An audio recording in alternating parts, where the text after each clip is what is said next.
A chave mestra, parte 11. Sua vida é regida pela lei, por princípios reais e imutáveis que nunca variam. A lei está em ação o tempo todo, em todos os lugares. Leis fixas embasam todas as ações humanas. Por isso, aqueles que controlam indústrias gigantescas são capazes de determinar com precisão absoluta a porcentagem exata de pessoas entre centenas de milhares que responderá a qualquer combinação de certas condições.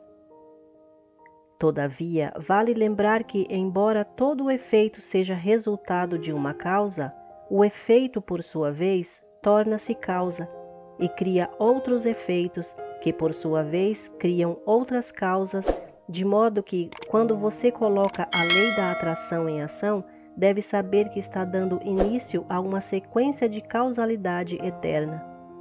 Ou, em outras palavras, que pode ter possibilidades infinitas. Frequentemente ouvimos alguém dizer: uma situação muito incômoda surgiu em minha vida, e isso não pode ter sido resultado dos meus pensamentos, pois certamente nunca cultivei nenhum pensamento que pudesse levar a esse resultado. Nós nos esquecemos de que os semelhantes se atraem no mundo mental, e que o pensamento que cultivamos nos traz certas amizades, companhias de certo tipo, e elas, por sua vez, trazem condições e ambientes que são responsáveis pelas condições das quais reclamamos. Raciocínio indutivo é o processo da mente objetiva pelo qual comparamos determinado número de casos distintos com outros até enxergarmos o fator em comum gerador de todos eles. A indução vem da comparação de fatos. Foi esse método de estudo da natureza que resultou na descoberta de um reino de leis que marcou época no progresso da humanidade. É a linha que separou superstição de inteligência, eliminou os elementos da incerteza e capricho da vida das pessoas e os substituiu por lei, razão e certeza. É o vigia no portão mencionado em uma lição anterior. Quando, em virtude desse princípio, o mundo ao qual os sentidos estavam acostumados foi revolucionado, quando o Sol teve o seu curso interrompido, a aparente Terra plana ganhou o formato de globo e passou a girar em volta dele.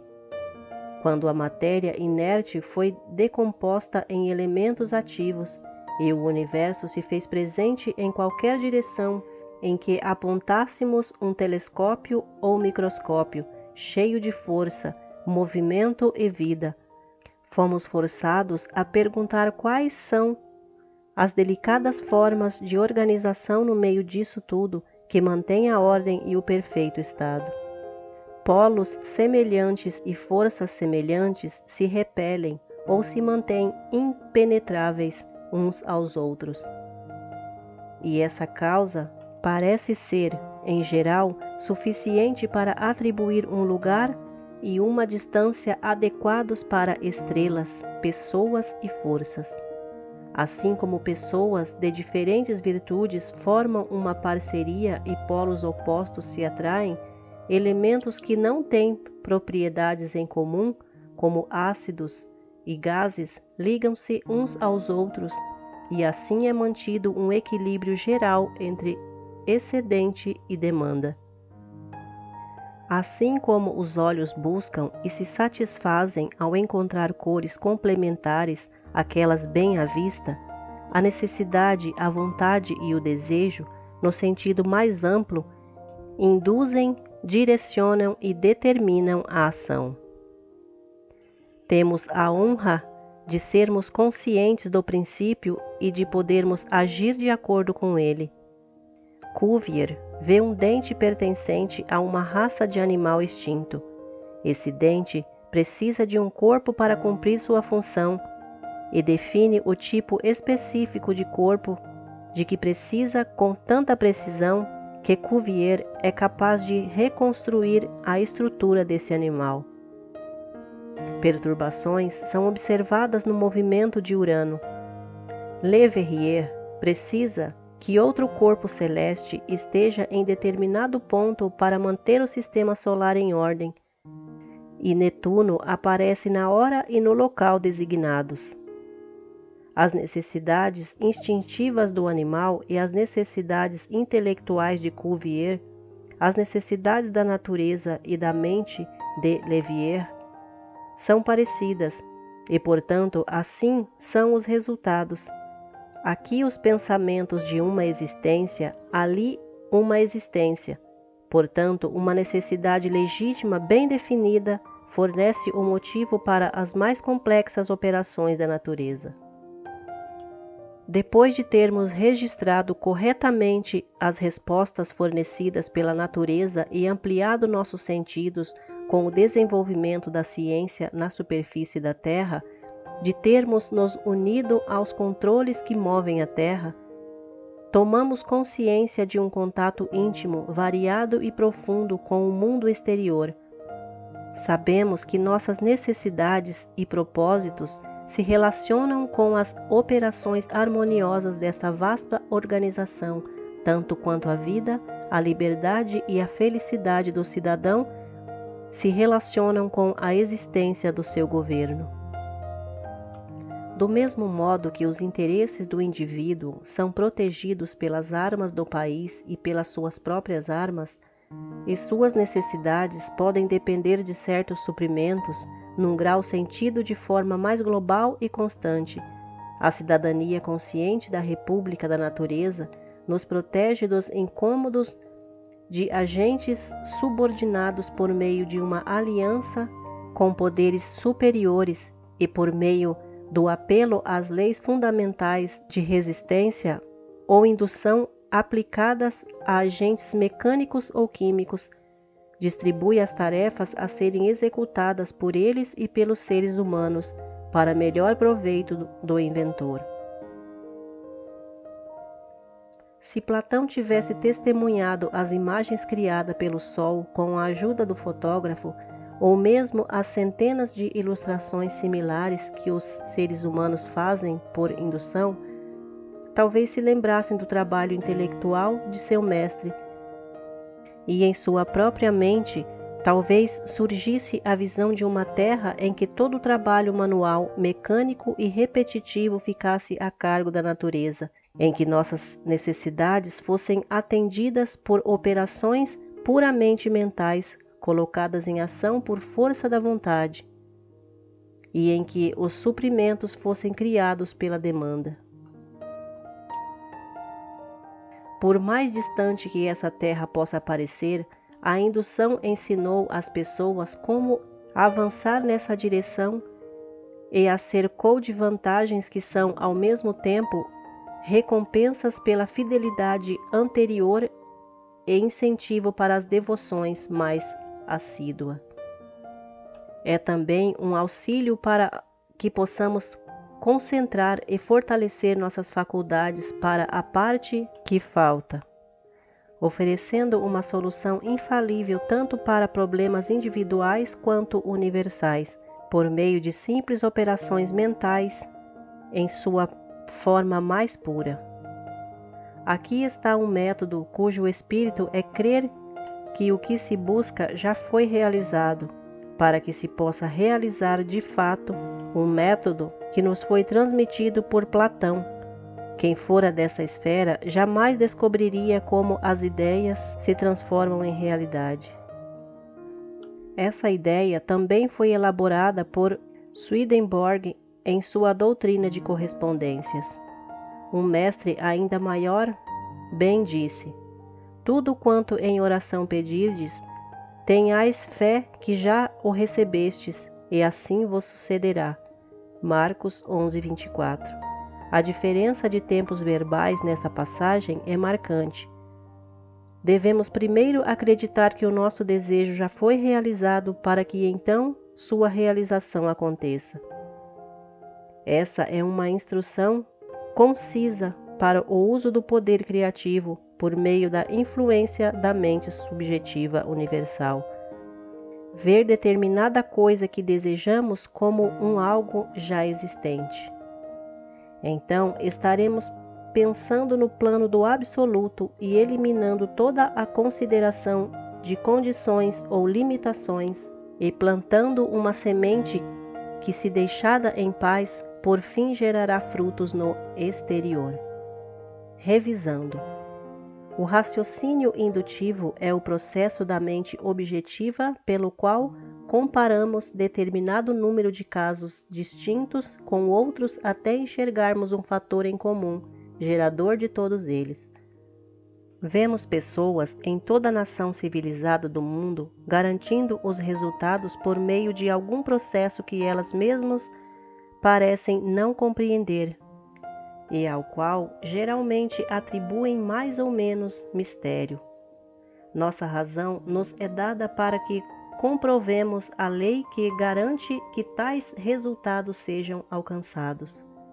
A operação desse processo de pensamento é vista naqueles afortunados que possuem tudo o que os outros precisam adquirir por meio do trabalho, daqueles que nunca vivem um dilema moral porque são sempre corretos em suas ações e jamais agem sem tato, que aprendem tudo com facilidade, que terminam tudo que começam com um jeitinho especial, que vivem em eterna harmonia consigo mesmos, sem nunca pensar muito sobre o que fazem e sem enfrentar dificuldade ou trabalho duro. O resultado desse pensamento é, como sempre foi, um presente dos deuses, mas um presente que poucos compreendem, apreciam ou entendem. Reconhecer o maravilhoso poder que a mente tem em condições apropriadas e o fato de que esse poder pode ser utilizado, direcionado e acessado para resolver qualquer problema humano é de suma importância.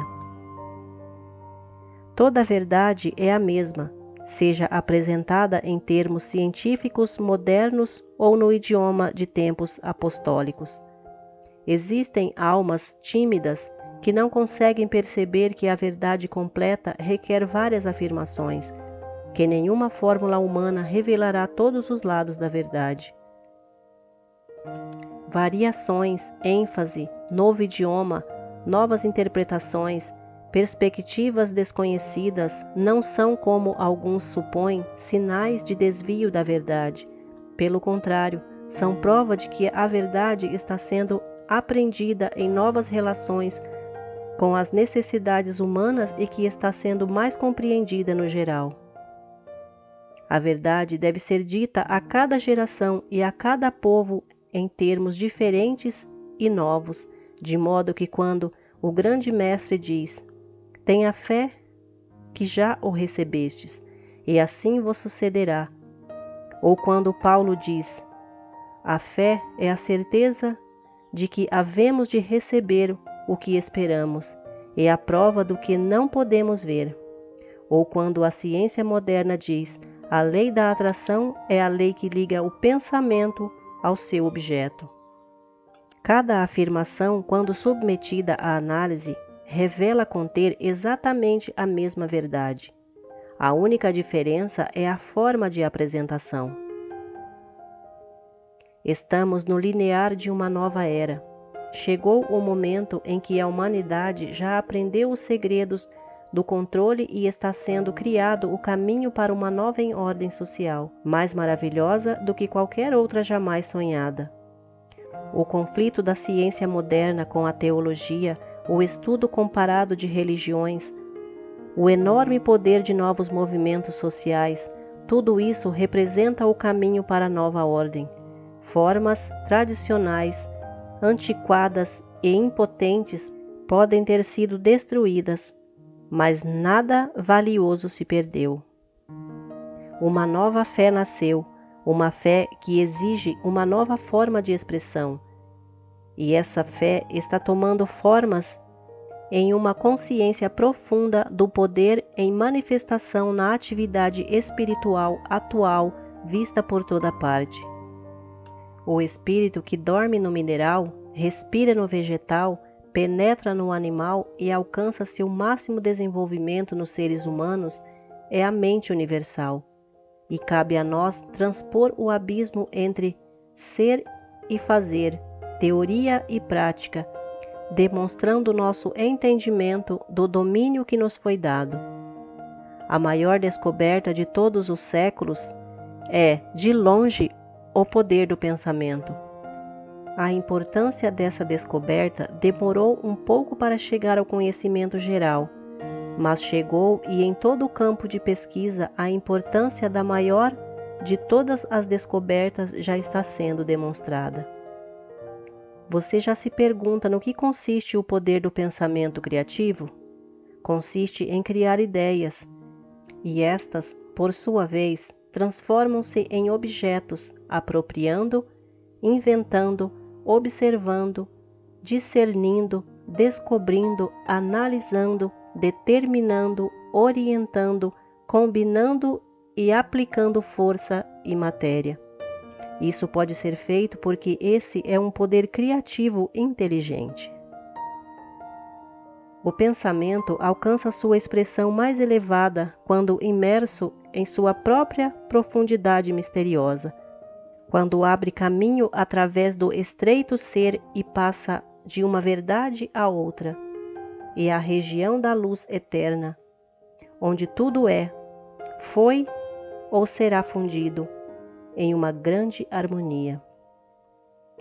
Desse processo de autocontemplação vem a inspiração, que é a inteligência criativa e que é inegavelmente superior a todo elemento, força ou lei da natureza, porque pode entender, modificar, controlar e aplicar estes elementos, forças ou leis de acordo com seus próprios propósitos e fins, e portanto os possui. A sabedoria começa com a aurora da razão, e a razão não passa de compreensão do conhecimento e dos princípios que nos permitem conhecer o verdadeiro significado das coisas. Portanto, a sabedoria é a razão iluminada, e essa sabedoria leva à humildade, porque a humildade é uma grande parte da sabedoria. Todos nós conhecemos várias pessoas que alcançaram o que parecia impossível, realizaram sonhos de uma vida toda que mudaram tudo em suas vidas, inclusive a si mesmas.